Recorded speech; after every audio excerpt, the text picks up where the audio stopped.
सोनम और राजश्री बचपन की सहेलियां थी। दोनों ही साथ में खेली, पली और बड़ी हुई।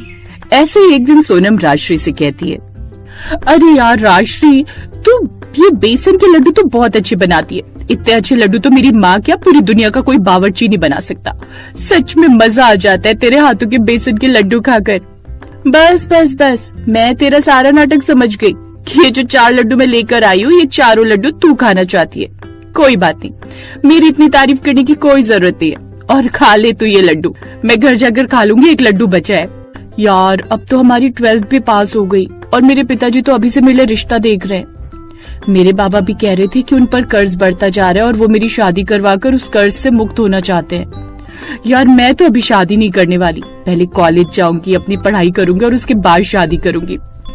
तेरा सही है, अगर तू जिद करेगी तो तेरे पिताजी माँ मान भी जाएंगे, लेकिन मैं अपने परिवार के हालातों के आगे ऐसी जिद नहीं कर सकती, वरना उनकी भावनाओं को ठेस पहुंचेगी। राजश्री और सोनम बहुत अच्छी सहेलियां थीं, जो हर सुख दुख एक दूसरे के साथ बांटा करती थी। ऐसे ही कुछ महीने गुजरते हैं और राजश्री की शादी हो जाती है और वो शादी करके शहर चली जाती है। तो वहीं सोनम भी अपना कॉलेज गांव में रहकर पूरा करती है और उसके 2 साल बाद उसकी भी शादी शहर में हो जाती है। सोनम के ससुराल में उसकी सास कोमल और पति कमल थे। एक दिन उसकी सास कोमल ने कहा, आज काम वाली फिर से नहीं आई। जब देखो कोई न कोई बहाना करके आने से मना कर देती है। मैं तो इसे और नहीं झेल सकती। माँ जी, आप इतना एडजस्ट क्यों कर रही हैं? अगर वो काम वाली इतना परेशान करती है तो आप उसे बदल क्यों नहीं देती? क्योंकि बहू, इस शहर में अपने बच्चों के लिए रिश्ता मिलना आसान होता है, लेकिन काम वाली का मिलना बहुत मुश्किल होता है। इनके 100 नखरे होते हैं। ये बात सच थी। ऐसे ही कुछ दिन गुजरते हैं। एक दिन गुस्से में कोमल अपनी कामवाली को निकाल देती है। उस समय अब घर का सारा काम सोनम को करना पड़ रहा था, जिस वजह से सोनम भी बहुत परेशान हो जाती है।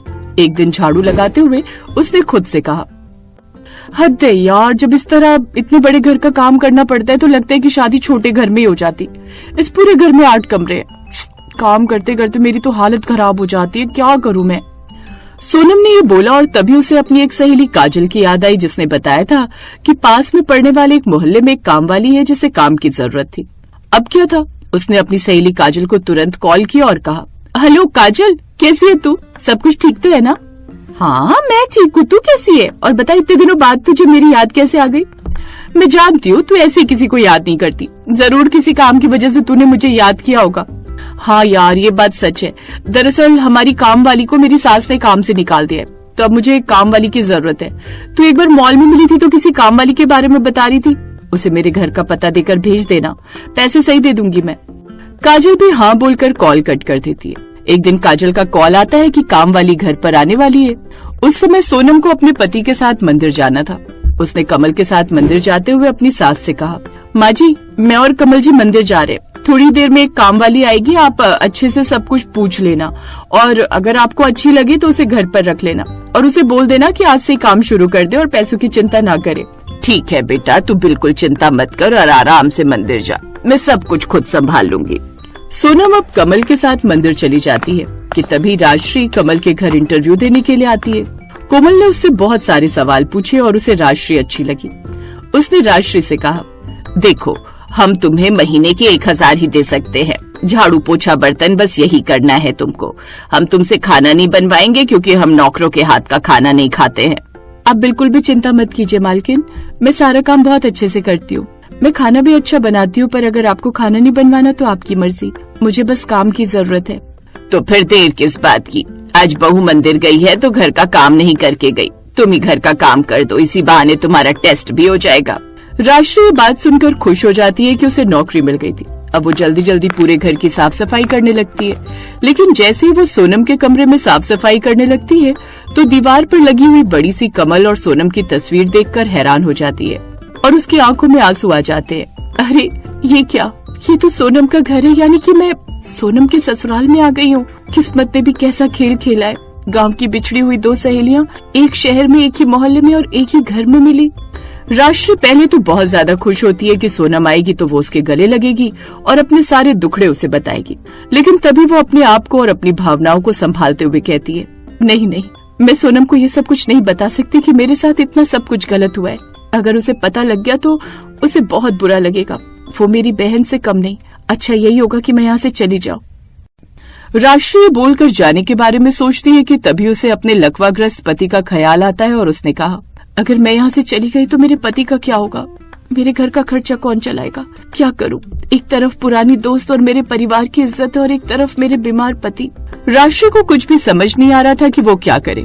तभी वो ये फैसला करती है कि वो बड़ा सा घूंघट रखकर पूरे घर का काम किया करेगी ताकि कोई भी उसे पहचान न पाए। सोनम के आने से पहले राष्ट्रीय पूरे घर का काम करके चली जाती है, लेकिन अगले दिन जब राष्ट्रीय घर का काम करने आती है तो सोनम पर उसे घूंघट में देखकर हैरान हो जाती है। अरे ये क्या बवाल है? माना कि तुम गांव की हो लेकिन अभी तो शहर में हो, फिर इतना बड़ा घूंघट क्यों किया होगा तुमने? अब वो मालकिन, मुझे घूंघट में रहना अच्छा लगता है इसलिए मैं घूंघट करती हूँ, और वैसे भी आपको तो काम से मतलब है ना। हाँ ठीक है, माँ जी ने सही कहा था, नौकरानियां बहुत ज्यादा एटीट्यूड दिखाती हैं। चलो अब ज्यादा देर मत लगाओ और घर का काम शुरू कर दो। अब राष्ट्रीय वहाँ से काम करने के लिए चली जाती है कि तभी सोनम ने अपने मन में कहा, ना जाने क्यों इसकी आवाज मुझे बहुत ज्यादा जानी पहचानी लगी। ऐसा लगा जैसे किसी अपने की आवाज है। इसके आने से मुझे एक अलग एहसास हुआ, जैसे कोई अपना मेरे पास खड़ा हो। पता नहीं क्यों इसे देखकर गले लगाने का मन किया। सोनम ये बोलकर वहाँ से अपने कमरे में चली जाती है। ऐसे कुछ दिन और गुजर जाते हैं। एक दिन जब राष्ट्रीय रसोई में काम कर रही थी तभी कोमल ने उसके पास जाकर कहा, सुनो, आज हम घर में गणपति बप्पा की पूजा कर रहे हैं। वैसे तो मैं नौकरानी के हाथ का कुछ नहीं खाती, लेकिन बाहर बहुत तेज बारिश हो रही है और हमें कुछ मीठे में चाहिए, तो तुम सूजी का हलवा बना दो। पर माँ जी, सूजी तो खत्म हो गई है, सूजी का हलवा नहीं बन पाएगा, और घर में दूध भी नहीं है क्योंकि आज दूध वाला नहीं आया। ये तो बहुत परेशानी की बात हो गई। कोई ऑनलाइन डिलीवरी वाला भी ऑर्डर नहीं उठा रहा, अब क्या होगा? घर में गणपति बप्पा की पूजा कैसे होगी? कोमल को इतना परेशान देखकर राष्ट्रीय से रहा नहीं जाता और कोमल से राष्ट्रीय कहती है, आप इतना परेशान मत होइए माँ जी, मुझे बेसन के लड्डू बहुत अच्छे बनाने आते हैं। मैं बेसन के लड्डू बना देती हूँ, वो लड्डू आप गणपति बप्पा को भोग लगा देना। हाँ ठीक है, बना दो, लेकिन सफाई से बनाना, कोई भी गंदगी नहीं चाहिए मुझे भगवान के काम में। जी माँ जी। अब राष्ट्रीय पूरे दिल और मेहनत से बेसन के लड्डू बनाकर तैयार कर देती है। थोड़ी देर में बेसन के लड्डू भगवान गणेश को भोग लगाए जाते हैं और फिर कोमल वो लड्डू सोनम को भी खिलाती है। सोनम ने जैसे ही वो लड्डू खाया उसकी आंखों में आंसू भर आए और उसने घूंघट में खड़ी हुई राष्ट्रीय का तुरंत हाथ पकड़ लिया और कहा, मैं जानती थी कि तुम ही हो, पर मुझे यकीन नहीं हो रहा था, तुमने ऐसा क्यों किया? बहू, ये लड्डू खाकर तेरा दिमाग खराब हो गया या पागल हो गई? लड़की क्या मिलाया तूने इसमें? माँ जी, ये मेरी बहन जैसी सहेली है जिसने मुझे सब कुछ सिखाया, हमेशा मेरा साथ दिया। इतना बोलकर सोनम अब राष्ट्रीय का घूंघट हटा देती है। घूंघट हटाने पर वो राष्ट्रीय की आंखें लाल दिखती है क्योंकि राष्ट्रीय की आंखों से आंसू नहीं थम रहे थे। जब उसकी दोस्त ने उसे पहचान लिया, अब क्या था? सोनम राष्ट्रीय को गले से लगा लेती है और उससे इस तरह नौकर बनकर काम करने का कारण पूछती है। दरअसल मेरे पिताजी को पैसों की जरूरत थी और उन्होंने मेरी शादी 20 साल बड़े आदमी से करवा दी, और शादी के 1 महीने बाद ही उन्हें लकवा मार गया। घर पे बहुत ज्यादा दिक्कत थी तो मैं नौकरी की तलाश करने लगी और किस्मत मुझे तुम्हारे पास ले आई। मैं नहीं जानती थी कि मैं तुम्हारा सामना कैसे करूं, इसलिए मैं यहाँ घूंघट में काम करने लगी। कोई बात नहीं राष्ट्रीय, तुम्हें किस्मत ने नहीं, गणपति बप्पा ने यहाँ भेजा है। अब तुम्हें नौकरानी का काम करने की जरूरत नहीं है। कमल का एनजीओ है, मैं उसमें तुम्हारी नौकरी लगवा दूंगी और तुम भी इज्जत से अपनी जिंदगी जी पाओगी, क्योंकि तुम एक पढ़ी लिखी वेल एजुकेटेड लड़की हो। मैं तुम्हें इस तरह लोगों के घरों में नौकरों की तरह काम नहीं करने दे सकती। सोनम भी अब राष्ट्रीय का पूरा साथ देती है और अपनी बचपन की दोस्ती निभाते हुए अपने पति के एनजीओ में उसकी नौकरी लगवा देती है, जिसके बाद अब राष्ट्रीय की जिंदगी में पूरी तरह से बदलाव तो नहीं आता, लेकिन उसके हालात सुधर जाते हैं।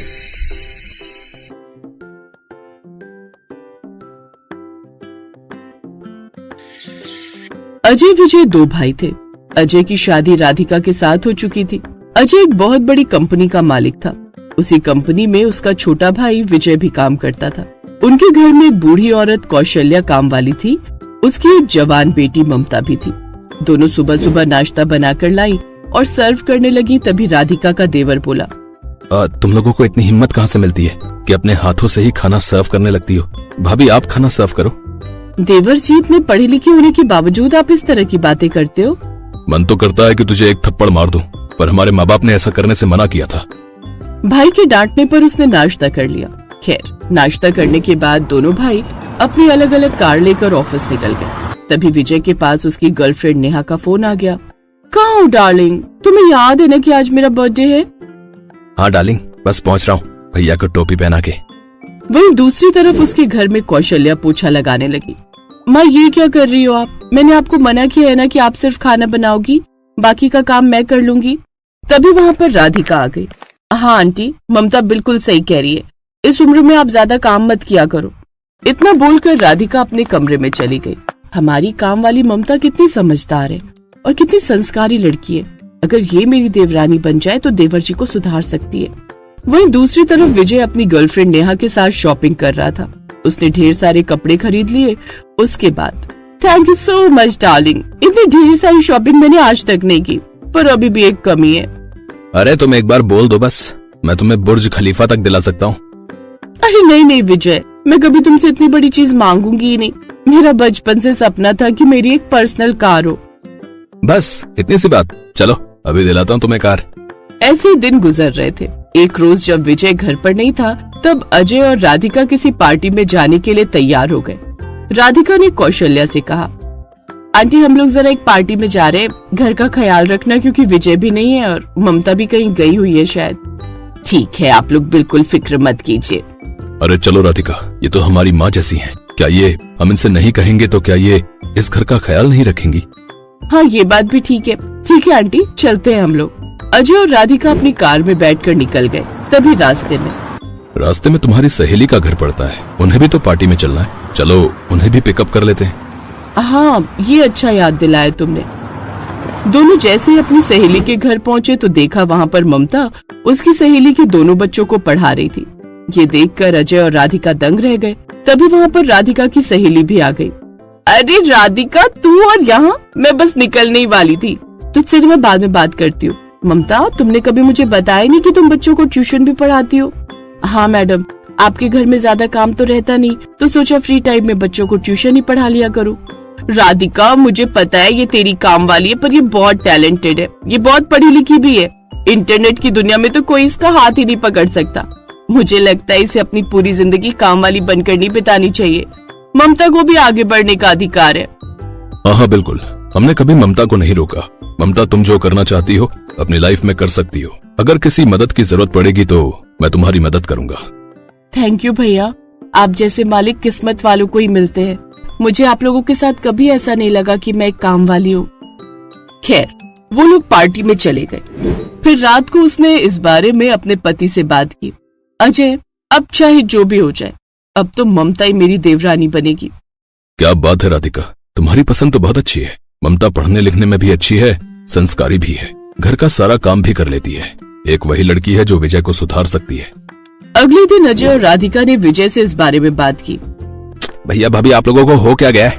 भाभी, एक काम वाली को आप अपनी देवरानी बनाना चाहती हो? अरे जमाना क्या कहेगा? और वैसे भी मेरी एक गर्लफ्रेंड है, मैं उसी से शादी करूंगा। लेकिन तूने तो कभी अपनी गर्लफ्रेंड के बारे में हमें नहीं बताया।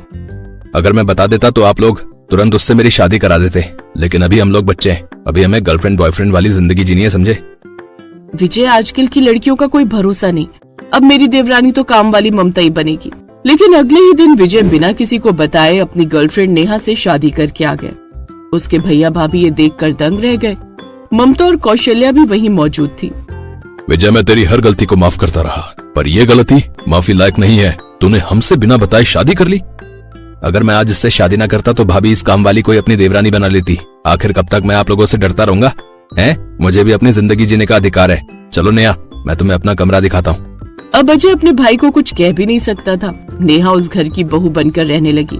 फिर एक रात अजय और राधिका, ये नेहा तो बड़ी बदतमीज है, जब देखो तब ममता के साथ बदतमीजी क्या करती है। मैं अभी भी कहती हूँ कि मेरी देवरानी ममता ही बनेगी। अब तो विजय ने उससे शादी भी कर ली, अभी भी तुम्हें उम्मीद है?